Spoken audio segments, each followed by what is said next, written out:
Todos los países del mundo en estos momentos están reformando la educación pública.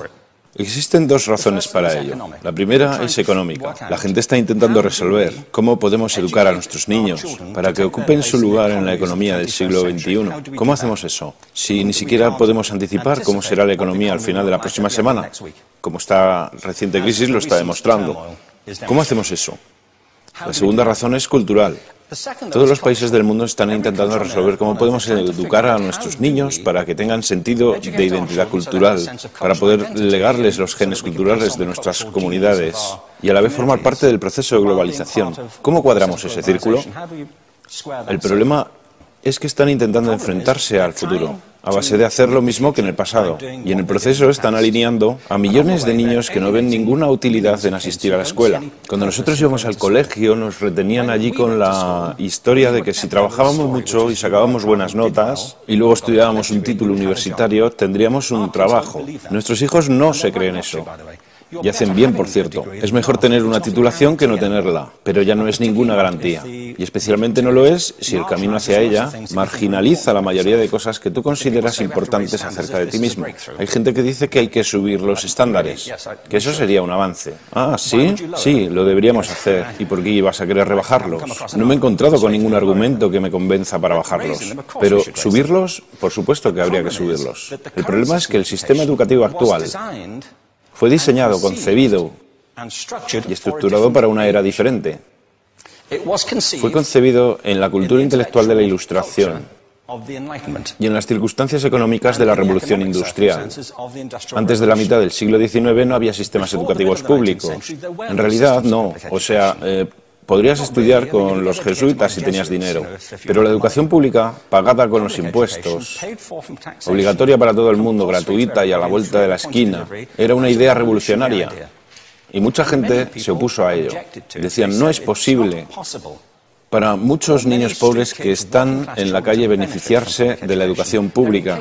Son incapaces de leer y escribir. ¿Por qué perder tiempo con esto? Y también se asienta sobre una serie de suposiciones sobre la estructura social y la capacidad de las personas. Fue dirigido por el imperativo económico de aquel momento, pero a lo largo de todo ello se infiltró el modelo intelectual de la mente, el cual era esencialmente la idea que la Ilustración tenía sobre la inteligencia. La auténtica inteligencia consistía en cierta capacidad para el razonamiento deductivo y un conocimiento amplio de la cultura clásica. Se podría resumir en capacidad académica. Y esta idea está fuertemente enraizada en la reserva genética de la educación pública. El creer que hay dos tipos de personas, académicas y no académicas, y la consecuencia de eso es que mucha gente brillante se creen que no lo son porque han sido evaluados siguiendo este concepto de mente. Así que tenemos dos pilares gemelos, el económico y el intelectual. Y desde mi punto de vista, este modelo ha causado caos en la vida de mucha gente. Ha habido gente que se ha beneficiado maravillosamente de él, pero la mayoría de la gente no. En lugar de beneficiarse, sufren de esto. Una epidemia moderna, mal ubicada y también ficticia. Esta es la plaga del síndrome de déficit de atención e hiperactividad, TDAH. Este es un mapa de la incidencia del TDAH en Estados Unidos. El mapa de prescripciones médicas para el TDAH. No me malinterpreten. No quiero decir que el síndrome de déficit de atención no exista. Yo no tengo la formación necesaria para ello. Sé que la amplia mayoría de psicólogos y pediatras creen que sí, pero aún es un tema a debatir. Lo que sí me consta es que no se trata de una epidemia. Estos niños están siendo medicados tan rutinariamente como a mi generación nos quitaban las amígdalas, por los mismos motivos caprichosos y por la misma razón, la moda de la medicina. Nuestros hijos están viviendo en el periodo más intensamente estimulante de la historia de la Tierra. Están siendo acosados con información y les están reclamando su atención desde todos los medios. Los ordenadores, los iPhone, las vallas publicitarias y cientos de canales de televisión. Y nosotros les penalizamos por distraerse. ¿Distraerse de qué? Cosas que son un aburrimiento, en la escuela sobre todo. Me parece a mí que no es totalmente una incidencia el hecho de que la incidencia del TDAH haya crecido paralela al incremento de los test estandarizados. A estos niños se les está dando cosas como Ritalin, Adderall, a menudo medicación bastante peligrosa, solo para hacer que se concentren y se calmen. Pero según esto, el déficit de atención aumenta al ir al este de este país. La gente empieza a perder el interés en Oklahoma.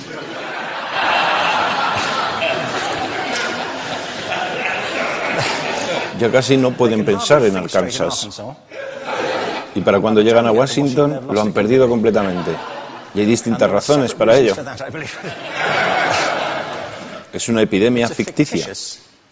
Si lo piensas, las artes, y no quiero decir que sea exclusivo de las artes, creo que también es cierto para las ciencias y para las matemáticas, pero permítanme hablar en particular de las artes, porque ellas son las víctimas de esta mentalidad en especial. Las artes tratan especialmente la idea de experiencia estética. Una experiencia estética es una en la que tus sentidos están funcionando a su máxima capacidad. Cuando te hallas presente en el momento actual, cuando vibras con la emoción de lo que estás experimentando, cuando estás plenamente vivo. Y la anestética es cuando cierras tus sentidos y te atontas ante lo que está sucediendo. Y muchos de estos medicamentos hacen eso. Estamos haciendo pasar a nuestros hijos por el sistema educativo a base de anestesiarlos. Y yo creo que deberíamos estar haciendo exactamente lo contrario. No deberíamos adormilarlos, sino despertarlos para que vean lo que sucede en su interior. Pero el modelo que tenemos es este. Yo creo que tenemos un sistema educativo modelado del interés de la industria a su imagen y semejanza. Les daré un par de ejemplos. Las escuelas aún están organizadas como si fueran fábricas. Tienen timbres que suenan, instalaciones separadas, están especializadas por asignaturas. Aún educamos a los niños por lotes. Les hacemos pasar por el sistema según su grupo de edad. ¿Por qué hacemos eso?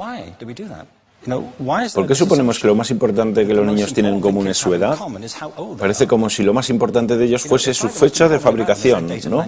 Bueno, yo conozco niños que son mucho mejores que otros niños de su edad en distintas disciplinas, o en diferentes momentos del día, o que son mejores en grupos pequeños o en grupos grandes, o que simplemente trabajan mejor solos. Si te interesa el modelo de aprendizaje, no puedes empezar con esta mentalidad de cadena de montaje. Se trata esencialmente de una conformidad. Cuando ves el incremento de los exámenes estandarizados y de los currículos estandarizados, todo se basa en la estandarización. Yo creo que tenemos que ir justamente en la dirección opuesta. Esto es lo que quiero decir cuando hablo de cambiar el paradigma. Hay un estudio estupendo que se ha hecho recientemente acerca del pensamiento divergente. El pensamiento divergente no es lo mismo que la creatividad. Yo defino la creatividad como el proceso de tener ideas originales que tengan valor.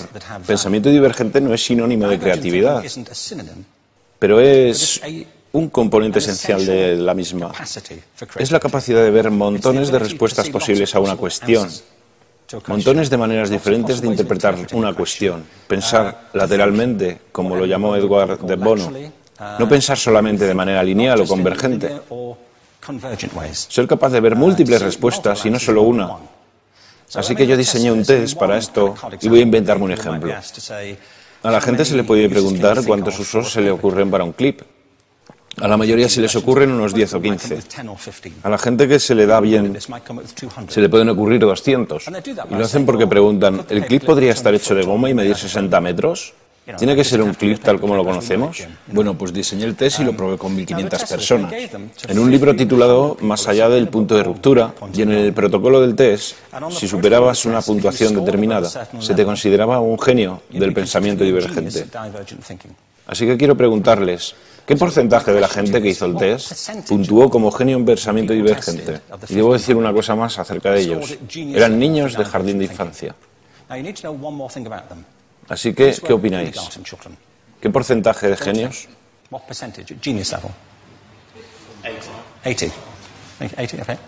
98%. Bueno, la cuestión es que era un estudio longitudinal, así que los mismos niños volvieron a hacer el test 5 años después, en edades entre 8 y 10 años. ¿Qué pensáis? ¿50%? Volvieron a hacerles el test otra vez, 5 años más tarde, cuando tenían entre 13 y 15 años de edad. Y se observa una tendencia, ¿no? Bueno, esto nos indica algo interesante, porque se supone que tendría que ser al revés, ¿no? Empiezas no siendo muy bueno, pero mejoras a medida que te haces mayor. Pero esto demuestra dos cosas. Una es que todos nosotros tenemos esta capacidad.